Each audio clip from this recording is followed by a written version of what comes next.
नमस्कार मैत्रिणींनो, आजच्या व्हिडिओमध्ये तुमचे खूप खूप स्वागत। आज आपण या ठिकाणी बेसनची अतिशय पौष्टिक आणि तोंडात घालताच विरघळणारी मऊ अशी बेसनची गोड वडी बघणार आहोत। तर त्यासाठी लागणारे साहित्य आहे, तर या ठिकाणी मी मेजरमेंटच्या वाटीनं या ठिकाणी 2 वाट्या, या वाटीनं 2 वाट्या बेसन घेतलेला आहे। त्यानंतर या ठिकाणी 1 वाटी साखर घेतलेली आहे। या ठिकाणी थोडंसं दूध घेतलेलं आहे, तूप घेतलेलं आहे, खायचा पिवळा कलर घेतलेला आहे। या ठिकाणी थोडेसे बदाम आणि थोडेसे काजू घेतलेले आहेत आणि वेलची पूड घेतलेली आहे। तर आपण आपल्या रेसिपीला सुरुवात करत आहोत। बेसन घेतलेलं आहे, बेसनमध्ये मी हा खायचा कलर जो आहे तो मिक्स करत आहे या ठिकाणी, कारण काही बेसनमध्ये या ठिकाणी हळद घातलेली नसते। या वडीला छान असा कलर येण्यासाठी या ठिकाणी मी हा कलर घालत आहे। त्यानंतर या बेसनमध्ये 2 चमचे या ठिकाणी दूध घालत आहे। त्यानंतर याच चमच्याने 2 चमचे तूप घालत आहे।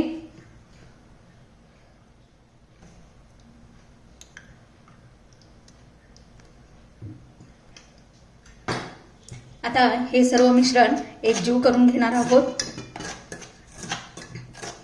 थोडंसं चमच्याने या ठिकाणी एकजीव झाल्यानंतर आपण याला हाताने मिक्स करून घेणार आहोत।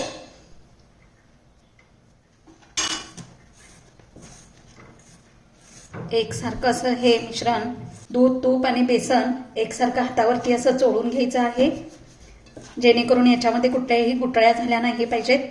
मस्त असं हे मिश्रण तयार झालेलं आहे। आता हे मिश्रण मी एका चाळणीत घालून चाळून घेत आहे। जे मिश्रण आपण घेतलेलं आहे ते एका चाळणीत घालून या ठिकाणी ते चाळून घ्यायचं आहे, म्हणजे छोट्या छोट्या जर गाठी झाल्या असतील तर त्या पूर्ण निघून जातील। तर या ठिकाणी तुम्ही बघू शकता हे पीठ आपण सगळं चाळून घेतलेलं आहे। या ठिकाणी थोडीसं एखादी डाळ वगैरे असेल ते शिल्लक राहिलेलं आहे। इथे गॅसवर मी कढई ठेवलेली आहे, त्याच्यावर मी या ठिकाणी पिठाच्या 1/4 भाग, म्हणजेच आता 2 वाट्या पीठ घेतलं असेल तर अर्धी वाटी या ठिकाणी मी तूप घेणार आहे। आणि या चमच्याने सांगितलं तर 4 चमचे हे तूप आहे। आणि कढई गरम झाल्यामुळे मी मंद गॅस केलेला आहे आणि या तुपामध्ये हे सर्व मिश्रण मी घालत आहे, जे आपण चाळून घेतलेलं होतं। बेसन, तूप, दूध याचं जे मिश्रण आहे ते यामध्ये मी घातलेलं आहे। या ठिकाणी हे जे मिश्रण आहे हे तुपात घातलेलं आहे मी, याला मंद गॅसवरती एकसारखं या ठिकाणी हलवून घ्यायचं आहे। तर इथे बघू शकता आपलं हे पीठ तुपात चांगलं भाजलेलं आहे। आता मी या ठिकाणी हे खाली उतरून घेत आहे, एका भांड्यात काढून घेत आहे। या ठिकाणी मी 2 वाट्या बेसनचं पीठ घेतलं आहे, त्याच्यासाठी मी या ठिकाणी 1 वाटी साखर घेत आहे। ज्या वाटीनं बेसन घेतलं होतं त्याच वाटीनं 1 वाटी साखर घेतली आणि त्याच वाटीनं अर्धा वाटी मी पाणी याच्यामध्ये घालत आहे। त्याचा एकतारी पाक बनवून घेत आहे। जेव्हा आपण साखरेचा पाक करतो तेव्हा साखर विरघळेपर्यंत एकसारखं ढवळत राहायचं आहे आणि एकतारी पाक करून घ्यायचा आहे।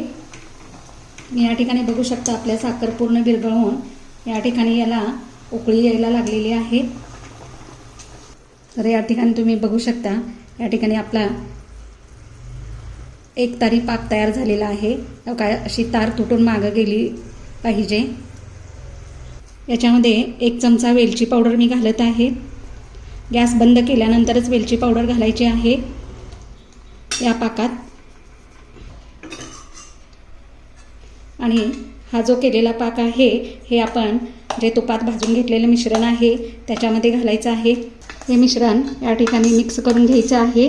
त्याचबरोबर एका ताटाला मी असं तूप लावून घेतलेलं आहे आणि याच्यामध्ये आपलं जे मिश्रण आहे ते या ठिकाणी पसरवून घ्यायचं आहे। आता या ठिकाणी हे मिश्रण असं एकसारखं पण पसरवून घेणार आहे। वाटीच्या साह्यानं या ठिकाणी एकसारखं पसरवून घेतलेलं आहे आणि याचा जाड अशी वडी पसरवून घेतलेली आहे। आता याच्यावर मी काही ड्रायफ्रूट्स घालत आहे। तर येथे मी काजू आणि बदाम या ठिकाणी चे काप करून घेतलेले आहेत आणि ते या ठिकाणी मी असे त्याच्यावर पसरवत आहे। तुमच्याकडे जे अवेलेबल असतील ड्रायफ्रूट्स, पिस्ता वगैरे तेही तुम्ही घालू शकता आणि त्याला या ठिकाणी वाटीनं असं प्रेस करून घ्यायचं आहे.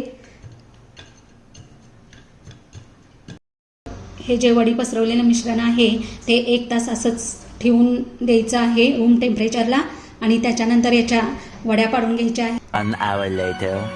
तर या ठिकाणी 1 तास झालेला आहे. याच्या आपण वड्या पाडून घेणार आहोत. तर या ठिकाणी बघू शकता तुम्ही मस्त अशा वड्या पडत आहेत. तुम्हाला हव्या त्या साईजच्या तुम्ही वड्या पाडून घेऊ शकता. ते आपल्या छान अशा वड्या पडलेल्या आहेत.